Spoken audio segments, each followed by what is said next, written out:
Welcome to the Inside the Box podcast. I'm your host, Hans Appin, and joining me on the show today in studio is a candidate for the Democratic seat of the Georgia 7th Congressional District, Carolyn Bourdeaux. Thank you for joining us on the show. Hi, thank you for having me. Absolutely.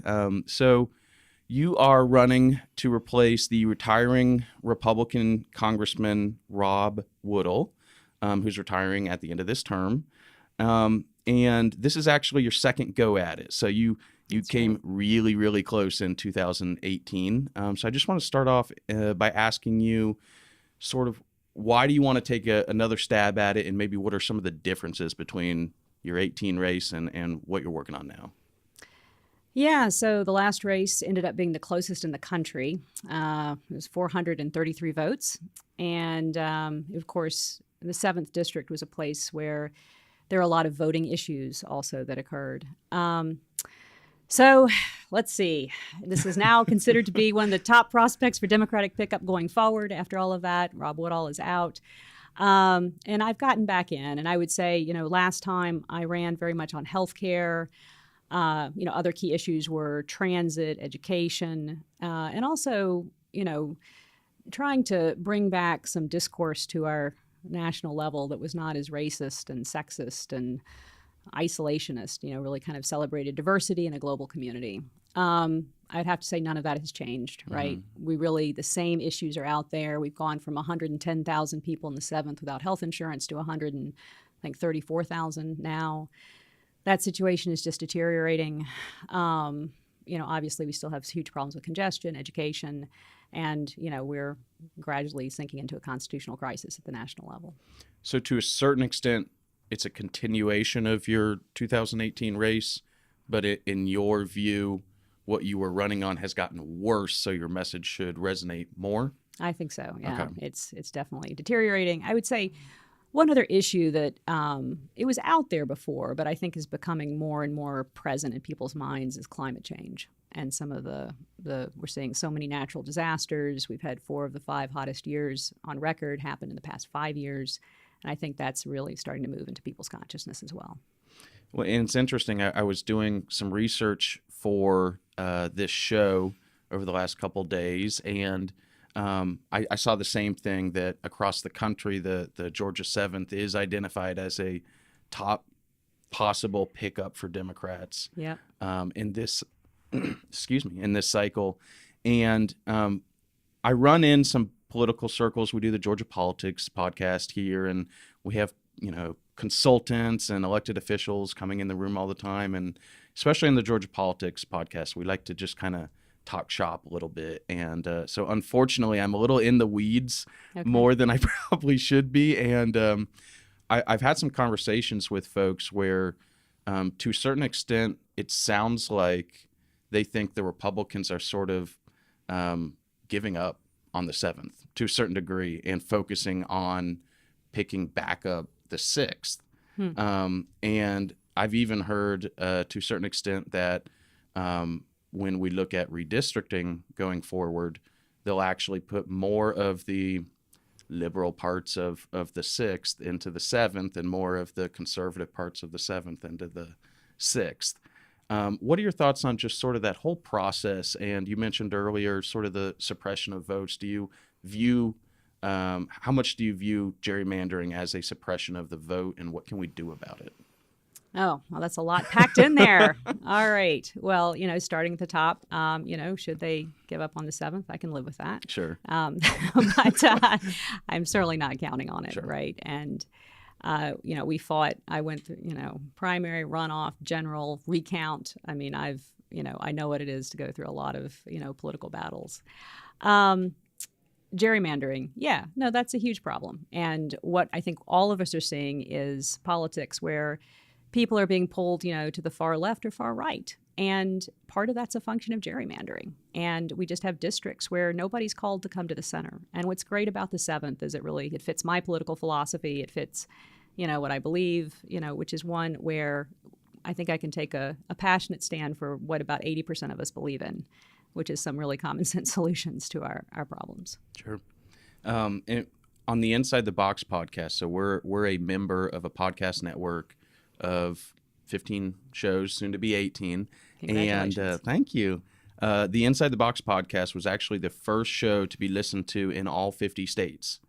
So it's kind of a cool thing, kind of something we'd like to brag about a little bit Great. once in a while. But for our listeners who maybe aren't familiar with the 7th, could you tell us a little bit more about the district and what makes it kind of a unique district in the country? Yeah. So if you think about it, it's the northeastern suburbs of Atlanta, and it's composed of Gwinnett and Forsyth counties. What's really fun about it is incredibly diverse. So when people think of the South, they have a certain image, but this is not what they're thinking. It's about 20% African American, 19% Latino, 14% Asian. And I tell folks, Asian is broadly defined to be probably 2/3 of the world's population. Right. So it's everybody from South Asian, all the way over to, Japanese and Korean. And so 25% of the people in the district were born outside of this country. Wow. It is really one of the most diverse districts in the country. And it's very global in its outlook. It's professional. It's middle class. It's folks who really need, value education. And so, that's kind of the flavor of it. Okay. And so one last question on sort of the 2018 versus 2020. So Stacey Abrams recently announced she is not running for the U.S. Senate. And I think we could both agree that there were a lot of down ballot candidates who benefited from such a strong candidate on the Democrat side running for governor. Yeah.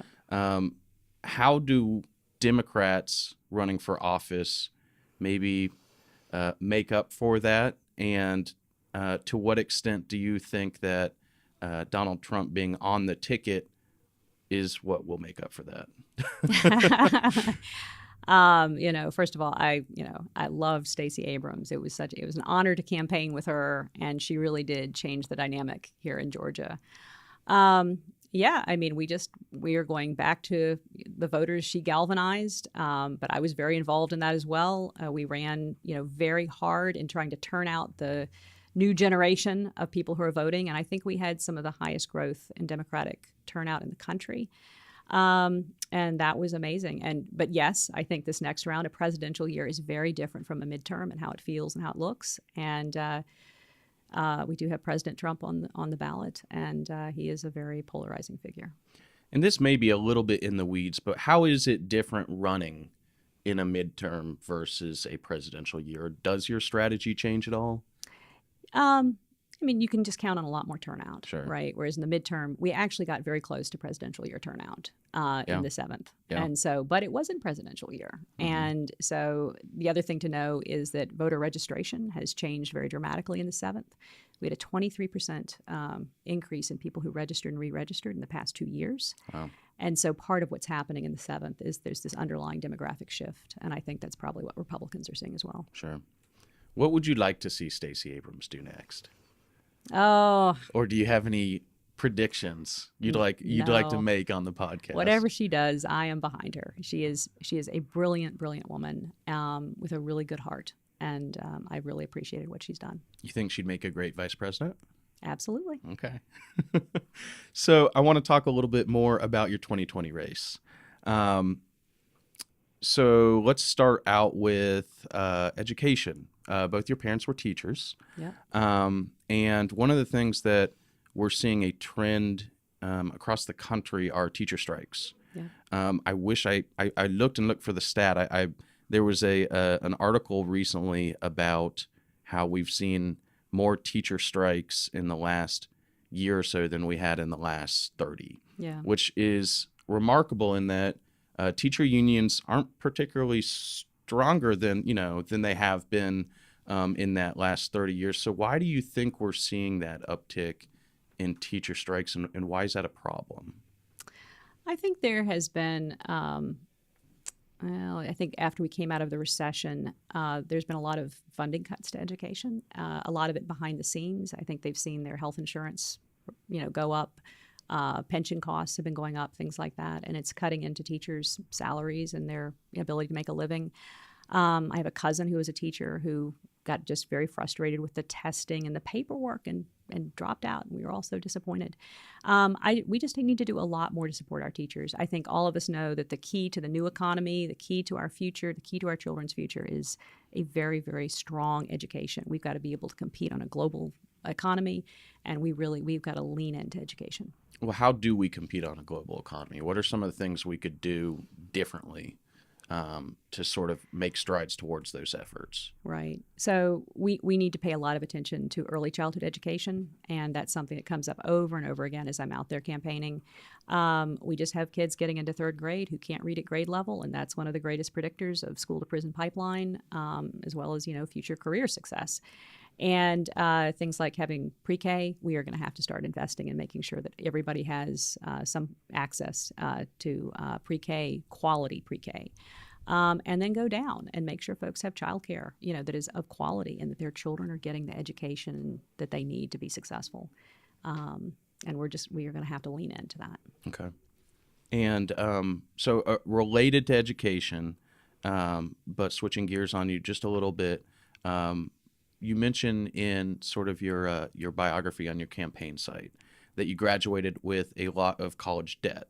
Yes. And that is seems to be a real popular topic in the 2020 race right now. Yeah. So what is your take on the government forgiving student debt, and what can we do going forward to relieve some of that pressure on people graduating from college? Yeah, we need to take a serious look at that. Obviously, I graduated with a lot of student debt. It's funny, my sister, who went to medical school, graduated with so much debt that when she got married to her husband, she was afraid to show him the loans. And so, like, the day before they got married, she slipped it over to him, and he looked at it and he goes, "Boy, I hope this isn't pesos." So, my family, we heart you. We understand on the debt issue. The thing we have to think about, though, is if we're just, I think there's some proposals to do student loan forgiveness. At the end of the day, I did have a college degree. I was able to pay off that debt. And while I would love for it all to have been forgiven, I don't think I needed that. I teach at Georgia State and was talking to my students, and they need help, right? And it's sort of thinking about who is really going to need this and what is really going to be beneficial to them. I just polled my students a few weeks ago and asked them, what was it they really needed? And all of them are working 40 hours a week at Georgia State. And so what they need is to be able to survive and to live. The tuition was less of an issue, actually, because we have state-funded schools, they have Pell Grants. I think we can certainly work on investing more in Pell Grants, making sure that student loans aren't a ball and chain around people's ankles. But we're also going to have to think about what is it students really need to survive and to flourish in school and get the most out of their college education. And I think some of those folks, we honestly is affordable housing. Yeah. It's just being able to live and have some space to actually do the education. So, I have, not come out behind complete forgiveness or anything like that, but certainly finding ways to reduce the burden on students and also finding ways to make them able to live and survive while they're in school. And it needs to be a priority, and we need to have a conversation Absolutely. around the different options there. Absolutely. And we need to think about what is it students really need. Okay. Yep. Another topic where I personally think a lot of options need to be on the table is how we address gun violence in this country. I have my own particular views, but I have always said that until we can have all options on the table and have an adult conversation about it, we're not going to make progress in this country. What are your feelings on how we can address this issue and actually make a lasting impact? Yeah. I just, we saw the shooting at UNC Charlotte. We just saw one, in Colorado. And, I am a mother. Every time I see that, my heart breaks. At Georgia State, I got a notice at the beginning of the semester, saying that, guns were allowed in my classroom. And, we really have let things get out of hand. So I have come out pretty firmly for some common sense, gun reform. We don't need to have guns everywhere. Having, background checks, closing the gun show loophole, getting rid of these sort of high capacity magazines, weapons that are designed to kill people. We need to have some boundaries around this. Well, as a professor, how would you feel if you were told to take gun safety classes and learn how to shoot better. Do you know how to? Do you have experience shooting guns? I do. Yeah, I grew up. My grandmother lived in the country and had a house full of guns, and so when I was a kid, we'd go there and we'd do target practice and stuff. But so you know how to shoot a gun? Yeah, but what if you were told to carry a gun? I mean, no, absolutely not. I mean, I could not imagine, what it would take to shoot another human being. I just, that's not in me. That is not me. And let alone a human being who might be a student. Exactly.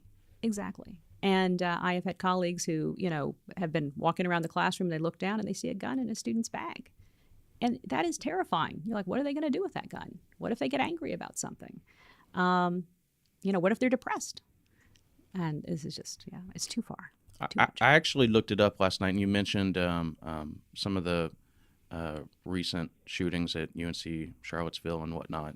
And one of the issues, I think, is that it is a media issue. The media has not figured out how to cover these gun shootings and when and why, because I think those who would like to see more action from Congress to address these issues, there's an immediate reaction right after a shooting, and then life goes on for them. But what they don't know is that since January 1st, there's been 103 mass shootings in America just since January 1st. Right. So what are some things that you think people who are not in an elected capacity might be able to do to address the issue or to be advocates for the issue? Yeah, and I know people get frustrated, and one of the things I talk to my students about, though, often is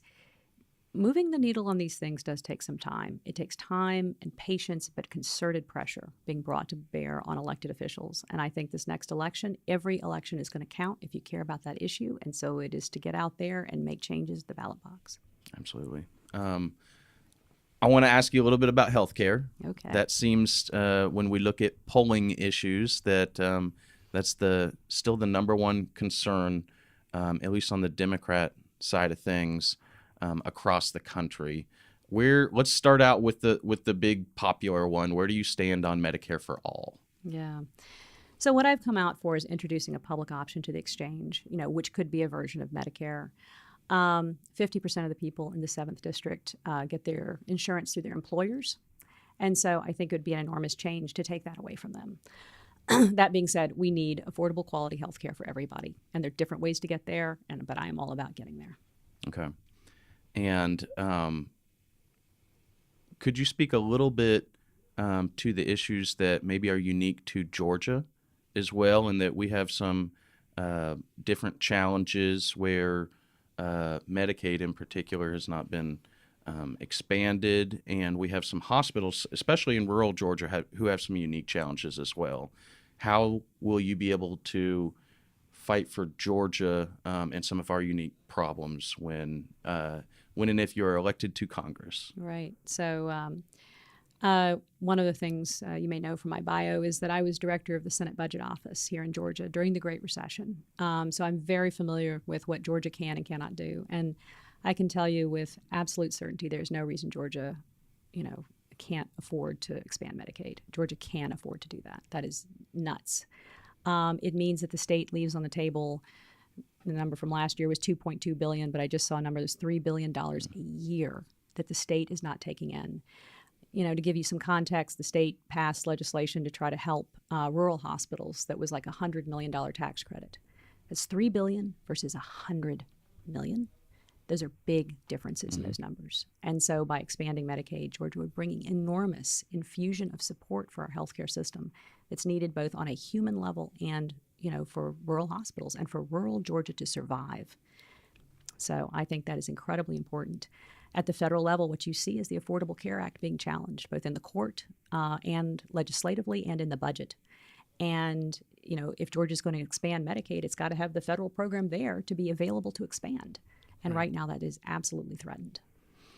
Well, and I want to wrap up with two maybe kind of fun ones. I like to ask every elected official or candidate for office who comes through these doors what their plans are for town halls. Yeah.